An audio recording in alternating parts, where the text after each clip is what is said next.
તો હેલો મિત્રો, આપણી યુટ્યુબ ચેનલ મિકેનિકમાં બધા જ મિત્રોનું સ્વાગત છે। તો મિત્રો, આજે આપણી પાસે ફોર્ડ ટ્રેક્ટર આવી ગયું છે, તેનું ગિયરનું કામ કરવાનું છે।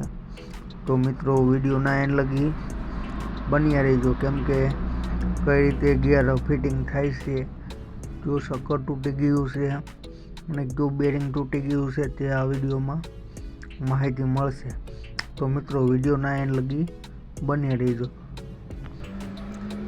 તો વિડીયો પસંદ આવે તો વિડીયોને લાઈક કરવાનું ભૂલતા નહીં, અને બને તો તમારા અન્ય મિત્રોમાં પણ શેર કરવાનું ભૂલતા નહીં, જેથી કરીને ટ્રેક્ટર વિશેની માહિતી તેમને પણ મળે, એટલે માટે વિડીયો શેર કરવાનું ભૂલતા નહીં। તો મિત્રો, આ ટ્રેક્ટર ફોર્ડ 3600 છે, ખૂબ જ જૂનું મોડલ છે, તેનું આપણે ગિયરનું કામ કરવાનું છે। તો મિત્રો, વિડીયોના લાસ્ટ સુધી બન્યા રહેજો। તો મિત્રો, આપણે ત્યારબાદ સ્ટેરિંગ પણ નીચે ઉતારી લીધું છે। તો ત્યારબાદ ડીઝલ ટાંકી તે પણ આપણે ઉતારી લીધી છે। તો ત્યારબાદ મિત્રો, આપણે બે ભાગ કરવાના રહેશે, કેમ કે ગિયર આખો આપણે નીચે ઉતારવો જોશે।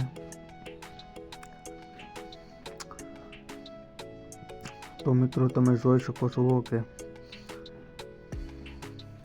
ગિયર આપણે ખોલવાનો છે।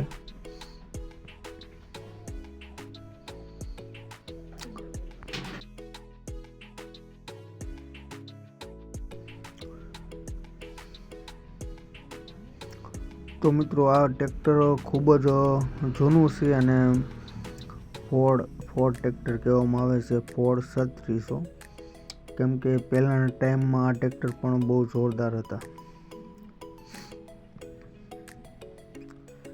તો ત્યારબાદ મિત્રો, આપણે બે ભાગ પણ કરી લીધા છે, તમે જોઈ શકો છો કે બે પાર્ટ કરી લીધા છે આપણે। ત્યારબાદ બંને સાઈડથી બોલ પણ ખોલીને આગળની સાઈડથી આપણે ગિયર નીચે ઉતારવું જોશે।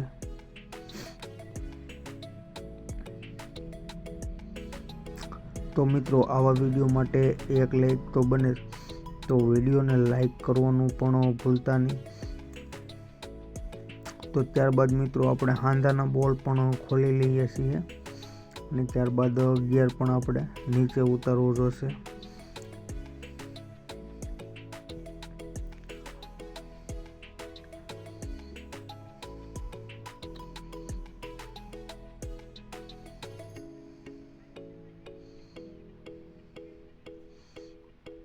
તો મિત્રો, આપણે ગિયર પણ નીચે ઉતારી લીધો છે, ને તમે જોઈ શકો છો કે જે બેરિંગ છે તે બેરિંગ પણ આમાં ટોપ શાફ્ટનું વહી ગયેલું છે।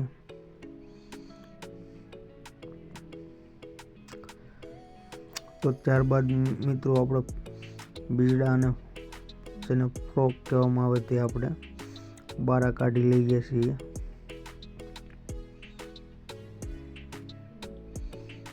તો મિત્રો, 10 નંબરનું પાનું લાગશે, 10 નંબરના પાનેથી આપણે ફ્રોક ખોલી લઈએ છીએ। તો મિત્રો, તમે જોઈ શકો છો કે જે બેરિંગ છે તે બેરિંગ પણ તૂટી ગયેલું નીકળ્યું છે, ને એક શક્કરનો દાંતો પણ તૂટી ગયેલો છે, અને બેરિંગનો ભૂક્કો પણ આમાંથી નીકળ્યો છે, તમે જોઈ શકો છો કે।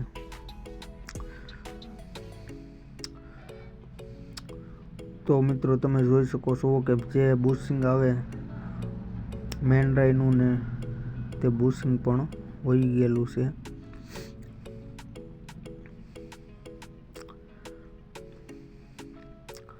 તો મિત્રો, આમાં મેન ડ્રાઈવ પણ ખરાબ થઈ ગઈ છે, તો મેન ડ્રાઈવ પણ આપણે નવી રાખવાની છે, અને જે પીટીઓની જે ટોપ શાફ્ટ આવે તે પણ આપણે કાઉન્ટર શાફ્ટ આવે તેને પણ આપણે જોઈ શકો છો કે તૂટી ગયેલી છે, તે પણ આપણે મિત્રો નવી નાખવી પડશે।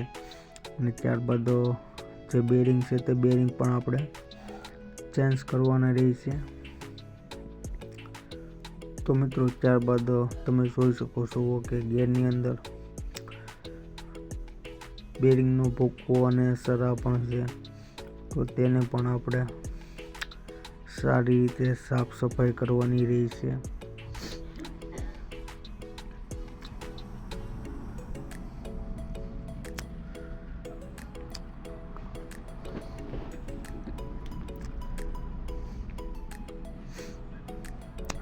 તો મિત્રો તમે જોઈ શકો છો કે આપણે બધા ગિયરના ચક્કર બક્કર પણ સારી કોર ખોલી અને મૂકી દીધા છે.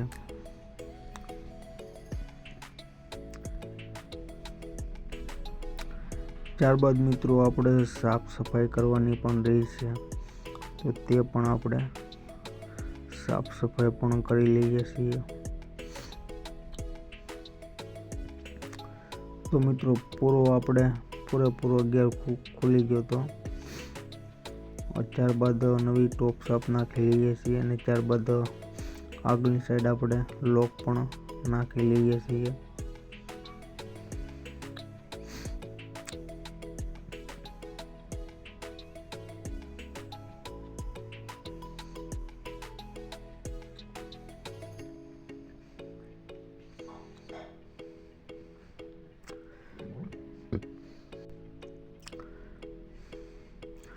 ત્યારબાદ મિત્રો આપણે રિવર્સ ગિયરનું શક્કર પણ ફિટ કરી લીધું છે.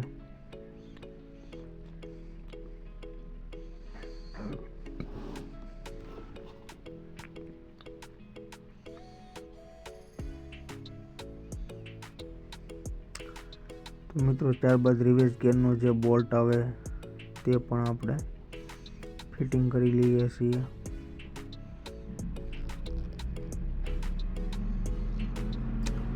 તો ત્યારબાદ મિત્રો જે બીજડું આવે તે સૌ પહેલાં નાખવાનું રહે છે, કેમ કે શક્કર ફિટિંગ થઈ ગયા બાદ આ બીજડું પણ આપણે ફિટિંગ નથી કરી શકતા, એટલે પહેલાં આને ફિટ કરવાનું રહેશે. તે પહેલાં આપણે આને ફિટ કરી લઈએ, ત્યારબાદ જ અંદર શક્કર પણ ફિટિંગ થઈ શકે.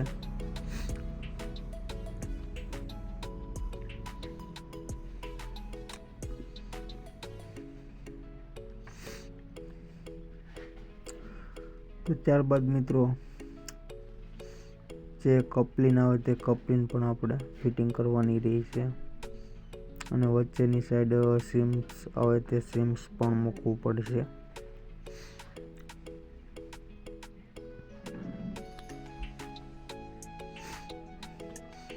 તો મિત્રો તમે જોઈ શકો છો કે આપણો ગિયરના શક્કર પણ આપણા બધા ફિટિંગ થઈ ગયા છે.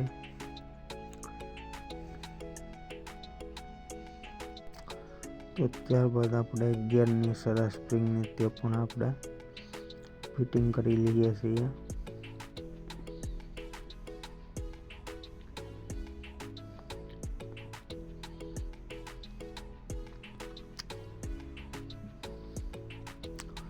તો મિત્રો આ જે સરા કીટ છે તે સરો છે તે જામ હતો, એના માટે આપણે તેને પણ ફ્રી કરી લઈએ છીએ. તો ત્યારબાદ મિત્રો તમે જોઈ શકો છો કે જે મેન રહીને તે પણ આપણે લગાડી લીધું છે, અને ત્યારબાદ આપણે ગિયર પણ ઉપરની સાઈડ ફિટિંગ કરવાનું રહેશે, તે પણ આપણે ફિટિંગ કરી લઈએ.